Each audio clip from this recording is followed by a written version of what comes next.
त्याच्या कानावर ही बातमी पडताच वारकऱ्याची झोप उडाली. वारकरी मासुळी सारखा तर पडू लागला, म्हणू लागला, मी कधी जाईल तिथे, मी त्या प्रश्नाचे उत्तर देईन, असा सारखा विचार करू लागला. आणि सकाळी सकाळी त्या नगरीच्या रस्त्याने वारकरी लागला आणि जाता जाता विचार करू लागला, आपण संपूर्ण आयुष्यभर ग्रंथाची उलटापालट केली आणि आज जर त्याचा फायदा झाला तर ती राजकुमारी आपली पत्नी होईल. म्हणून पण ती तिकडे मात्र ती राजकुमारी त्या कोठडीत टाकलेल्या राजपुत्रांना काही खायला देत नव्हती, फक्त मुठभर चणे फुटाणे देऊ लागली आणि तेवढ्यातच राहा असे म्हणू लागली.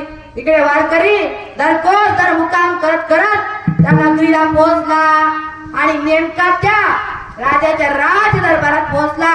त्या ठिकाणी राजाचं मंत्रिमंडळ बसलेलं होतं आणि त्याच ठिकाणी जाऊन चौकशी करू लागला की का हो, त्या नगरीमध्ये एका राजकुमारीने स्वयंवर केलेला आहे, तर त्यामध्ये मी भाग घेऊ शकतो का? अशी ऐकल्याबरोबर वारकऱ्याचे बोलणे ऐकून दरबारातील लोक हसू लागले आणि म्हणू लागले, मोठे मोठे गेले पुराण, याचं काय आलं बघा ना.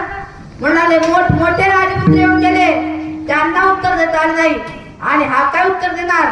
हा वारकरी होता एकदम साधा भोळा, पण त्यातलाच एक म्हणाला, ठीक आहे, तुझी इच्छा आहे तर आम्ही राजकुमारीला बोलावतो, पण तुला जर त्या प्रश्नाची उत्तरे देता आली नाही तर तुला कोठडीत टाकण्यात येईल, बंदिस्त केल्या जाईल.